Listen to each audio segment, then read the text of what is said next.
ഈ ലൊക്കേഷൻ കണ്ടപ്പോഴും മനസ്സിലാക്കാണ് ഞാൻ എവിടെയാണ്. ഞാൻ എൻ്റെ വീട്ടിലാണ്. എനിക്ക് ചെക്കപ്പ് ഉണ്ടായിരുന്നു, അങ്ങനെ വന്നേ. രാവിലെ പാത്രം കഴുകാനായിട്ടൊക്കെ അമ്മ എല്ലാം പറക്കി ഇട്ടിട്ടുണ്ട്. ഞങ്ങൾ അമ്പലത്തിൽ പോകാനായിട്ട് അങ്ങ് ഒരുങ്ങി കേട്ടോ. കുഞ്ഞിനെ എടുത്തുകൊണ്ട് അച്ഛൻ വെളിയിൽ കാത്തിരിപ്പുണ്ട്. പിന്നെ ഞങ്ങൾ നേരെ വട്ടവങ്കാവ് അമ്പലത്തിലാണ് പോയത്. അമ്പലത്തിൽ പോയി ചെന്നപ്പോഴത്തേക്ക് അവിടെ സപ്താഹത്തിനുള്ള ഒരുക്കങ്ങളൊക്കെ തുടങ്ങി, വൃത്തിയാക്കലും കാര്യങ്ങളൊക്കെ. തൊഴുതിറങ്ങി നമ്മൾ വീട്ടിൽ വന്നപ്പോഴത്തേക്ക് അച്ഛനിവിടെ ബിരിയാണിയും ചിക്കൻ കറി ആക്കി വെച്ചിട്ടുണ്ടായിരുന്നു. പിന്നെ ചിക്കൻ ഫ്രൈ ചെയ്യുന്ന പരിപാടി ഞാനങ്ങ് ഏറ്റെടുത്ത്. എനിക്ക് എണ്ണ കുറച്ച് വറുക്കാനാണ് ഇഷ്ടം. അങ്ങനെ ചിക്കനൊക്കെ വറുത്തിട്ട് ഞങ്ങൾ കഴിക്കാനായിട്ട് അങ്ങോട്ടിരുന്നു. അടിപൊളി ഊണമൊക്കെ കഴിഞ്ഞു. ആദ്യയുടെ ഊണായിരുന്നു, നല്ല രസമല്ല, നല്ല ഭംഗിയില്ല സ്ഥലമൊക്കെ കാണാൻ. ഇതൊക്കെ കഴിഞ്ഞ് നല്ലൊരു ഉറക്കവും കഴിഞ്ഞ് വൈകുന്നേരം ആയപ്പോൾ ഞങ്ങൾ ഉദ്ഘാടനത്തിന് പോകാനിറങ്ങി. നല്ലപോലെ ഒന്ന് മേക്കപ്പ് ചെയ്തതിൻ്റെ സങ്കടമായിട്ട് എൻ്റെ മുഖത്ത്. അച്ഛനാണെങ്കിൽ എൻ്റെ മോനെ എടുത്തുകൊണ്ട് ഇപ്പോൾ അമ്മ തുണി മടക്കലും.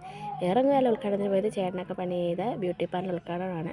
ഞങ്ങളവിടെ എത്തിയപ്പോഴത്തേക്കും മുതലാളിയും കൂടെ ജോലി ചെയ്ത ഏട്ടനൊക്കെ വന്നിട്ടുണ്ടായിരുന്നു. നമ്മുടെ അമ്പലത്തിൻകാല കാസി യൂണിസെക്സ് സലൂൺ എന്നാണ് പേര് കേട്ടോ. ഉദ്ഘാടന പരിപാടികളൊക്കെ തുടങ്ങിയിട്ടുണ്ട്. നമ്മുടെ ജില്ലാ പഞ്ചായത്ത് പ്രസിഡൻറ്റ് അരുൺ ബാബുവാണ് ഉദ്ഘാടനം ചെയ്യുന്നത്.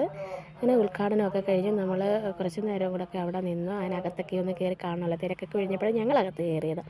അങ്ങനെ നല്ല അടിപൊളിയായിട്ട് സെറ്റ് സ്ഥലമായിരുന്നു കേട്ടോ കാണാൻ. എൻ്റെ ചേട്ടൻ പണിതായതുകൊണ്ട് പറഞ്ഞില്ല, നല്ല അടിപൊളിയായിട്ട് പണിതിട്ടുണ്ട്. ഇനി ഒരു വരവും കൂടി ഇവിടെ വരേണ്ടി വരും എന്നുള്ള പറച്ചിലാണ് ഞാനവിടെ നിന്ന് ഇറങ്ങിയത്. അപ്പോൾ ഒരു മാസം വരെ ഇവിടെ ഓഫറും കാര്യങ്ങളും ഒക്കെ ഉണ്ട്. അവിടെ സ്പിന്നിങ് മെഷീൻ വെച്ചിട്ടുണ്ട്, അതിൽ വരുന്ന ഓഫറൊക്കെ നമുക്ക് കിട്ടും. ഒരു മാസത്തേക്ക് ആ ഓഫറും കാര്യങ്ങളൊക്കെ ഉണ്ട്. അടിപൊളിയാണ് കാണാൻ, കുഞ്ഞുങ്ങളെ ആകർഷിക്കുന്നതാണ് ഈ പരിപാടിയൊക്കെ. അടിപൊളി. ആദ്യം ഇതിനകത്തൊക്കെ കയറി ഇരിക്കുകയൊക്കെ ചെയ്തിട്ടുണ്ടായിരുന്നു. ഇങ്ങനെ നമ്മൾ അവിടെ നിന്ന് ഇറങ്ങി, ഇനി വരാം എന്ന് പ്രതീക്ഷയുടെ അവിടെ നിന്ന് ഇറങ്ങിയിട്ടുണ്ട്.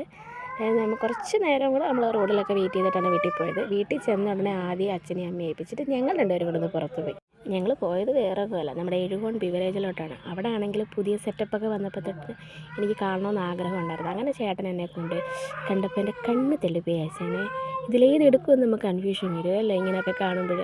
അങ്ങനെ നമ്മളൊരു സാധനമൊക്കെ എടുത്തുകൊണ്ട് അവിടെ നിന്ന് ഇറങ്ങിയിട്ടുണ്ട്. അപ്പോൾ ഇന്നത്തെ വീഡിയോ ഇത്രയേ ഉള്ളൂ. ടാറ്റാ.